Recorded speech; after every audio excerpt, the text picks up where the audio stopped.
4 برس حضرت علی رضی اللہ تعالی عنہ ان کا دور خلافت ہے، پورا کا پورا باہمی خانہ جنگی کی نظر ہو گیا، اس میں حضرت علی پر معاذ اللہ کوئی الزام نہیں، رضی اللہ تعالی عنہ وکرم اللہ وجہہ، وہ امام حق تھے، لیکن یہ ہے کہ ان کا بے بس ہو گئے تھے، لاچار ہو گئے تھے، حالات پر کنٹرول نہیں ہو رہا۔ اسی جنگ صفین کے اندر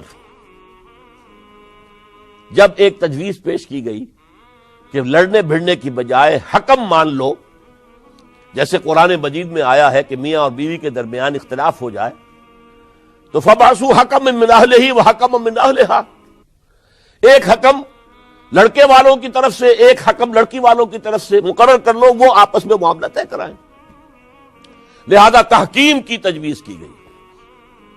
حضرت علی نے یہ تجویز پیش کی گئی عمرو بن العاص رضی اللہ تعالی عنہ کی طرف سے، جو حضرت معاویہ کے ساتھی تھے۔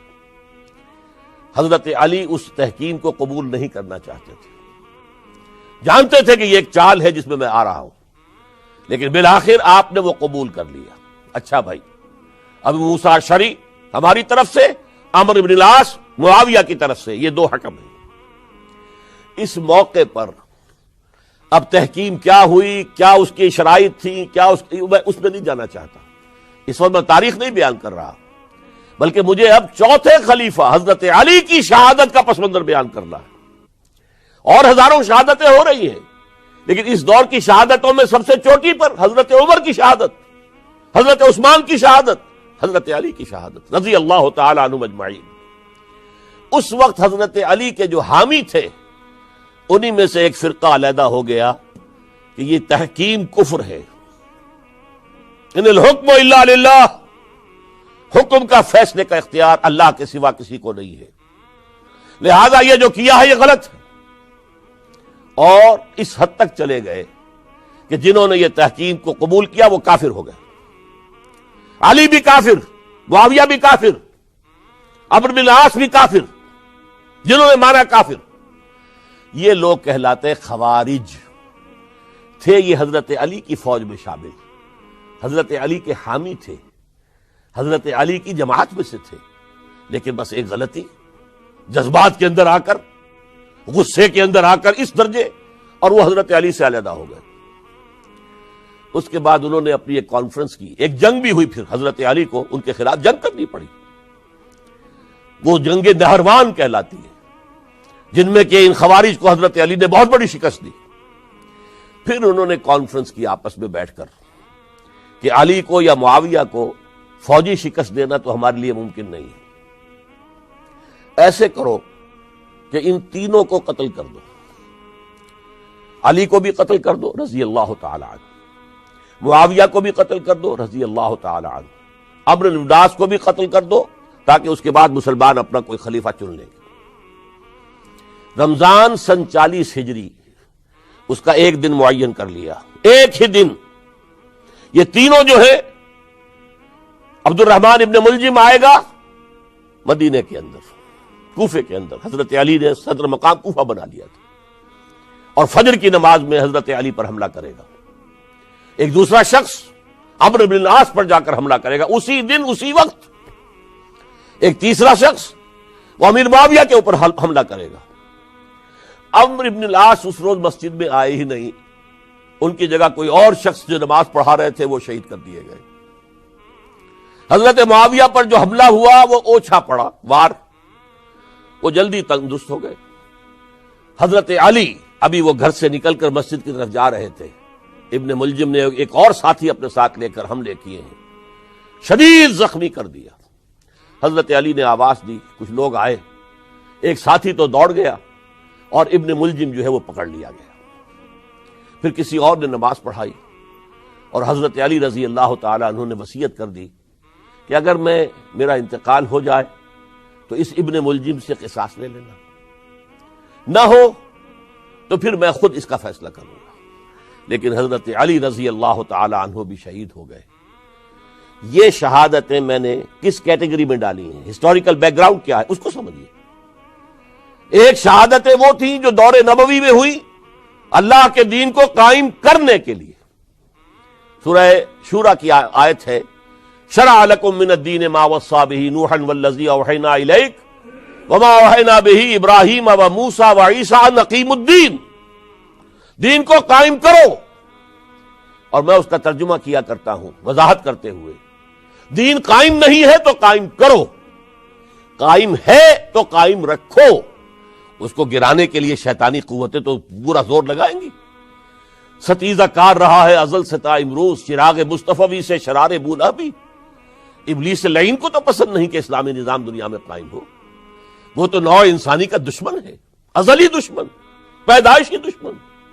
لہذا اب وہ جو خیمہ کھڑا ہوا ہے شامیانہ، اسے مضبوط رکھو. آندھی اگر چل رہی ہے تو اس کے بانس پکڑو، اس کی رسیاں مضبوط کرو. یہ ہے دین کو قائم رکھنا.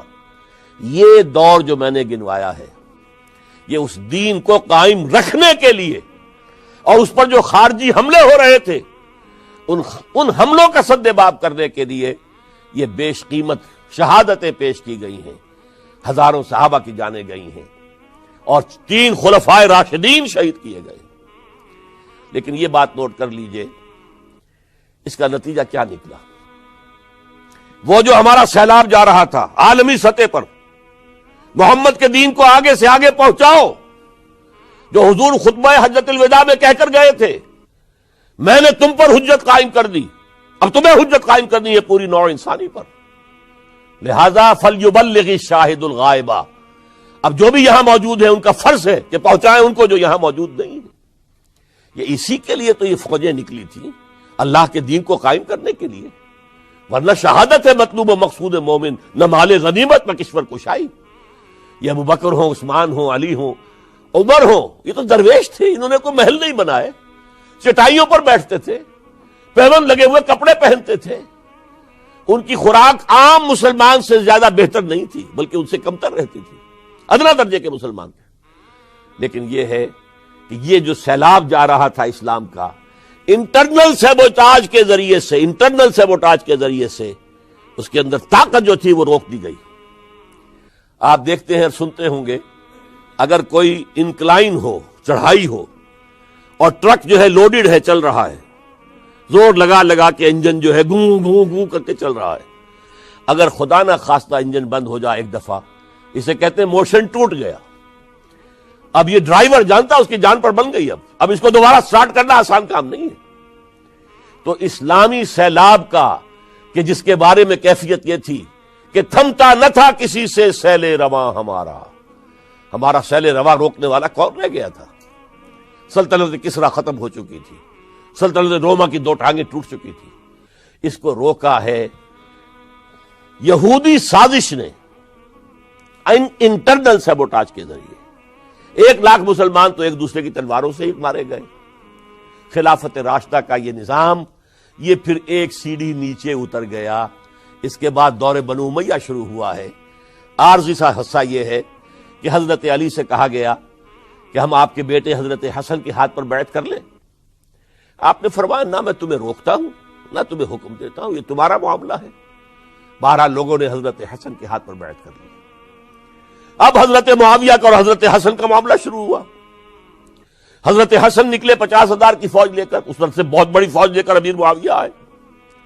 لیکن حضرت حسن رضی اللہ تعالی نواسہ رسول، اور ان کے بارے میں یہ کہا جاتا ہے کہ حضور سے بہت مشابہ تھے، بہت مشابہ تھے مزاج میں اور شکل و صورت میں. اور کہتے ہیں کہ یہ اوپر کا حصہ جو ہے اس میں بہت مشابہت تھی حضور میں اور حضرت حسن میں. اور حضرت حسن کے بارے میں حضور نے ان کے بچپن میں فرمایا تھا میرا یہ بیٹا مسلمانوں کے 2 گروہوں کے مابین صلح کرائے گا. اور وہی معاملہ ہوا. حضرت حسن نے جب دیکھا کہ یہ خون ریزی کب تک چلے گی، انہوں نے صلح کی پیشکش کی حضرت امیر معاویہ کو. امیر معاویہ نے سادہ کاغذ بھیج دیا کہ جو چاہے شرطیں آپ لکھ دیں میں مانتا ہوں. سادہ کاغذ جسے آپ کہیں گے بلینک چیک. حضرت حسن رضی اللہ تعالیٰ عنہ نے شرائط لکھ دی، حضرت امیر معاویہ نے قبول کر لی. جنگ ختم ہو گئی. اب خلافت ہوئی حضرت معاویہ کی رضی اللہ تعالی عنہ. لیکن حضرت معاویہ اگرچہ جلیل القدر صحابی ہیں، نوٹ کر لیجئے، حضور کے برادر نسبتی ہیں، حضور کے سالے ہیں، ان کی ہمشیرہ ام حبیبہ رضی اللہ تعالی عنہا حضور کی زوجہ محترمہ ہے، ابو سفیان کے یہ بیٹے ہیں، ابو سفیان کی وہ بیٹی ہے، اور ان کے بارے میں حضور نے فرمایا اللہم اجعلہ ہادیا مہدیا، دعا کی اے اللہ اس معاویہ کو ہادی ہدایت دینے والا اور مہدی ہدایت یافتہ بنا دے۔ اس کے باوجود حضرت معاویہ کے دور حکومت یا دور خلافت کو خلافت راشدہ میں تسلیم نہیں کیا جاتا، اس لیے کہ انہیں مسلمانوں نے اپنی رائے سے نہیں چنا تھا، اپنے طاقت کے بل پر وہ حکومت جو ہے انہوں نے حاصل کی تھی، چاہے حضرت حسن نے دستبرداری کر کے دے دی، لیکن ظاہر بات ہے کہ یہ مسلمانوں کے مشورے سے نہیں ہوا تھا، لہذا ان کا دور خلافت راشدہ میں شامل نہیں ہے۔ خلافت راشدہ ابو بکر، عمر، عثمان، علی اور مزید شامل کرنا ہو تو 6 مہینے حضرت حسن کے رضی اللہ تعالی عنہ، وہ بھی طاقت کے بل پر نہیں آئے تھے، مسلمانوں نے انہیں چنا تھا۔ یہ 30 برس بنتے ہیں، اور یہ 30 برس کی خلافت راشدہ کی داستان ہے جو میں نے آج آپ کے سامنے رکھی، اور اس دوران جن مسلمانوں نے اس نظام کو قائم رکھنے کے لیے جانیں دی ہیں، میں نے ان کی شہادت کا تذکرہ کیا۔ اقول قولی ھذا واستغفر اللہ لی ولکم ولسائر المسلمین والمسلمات۔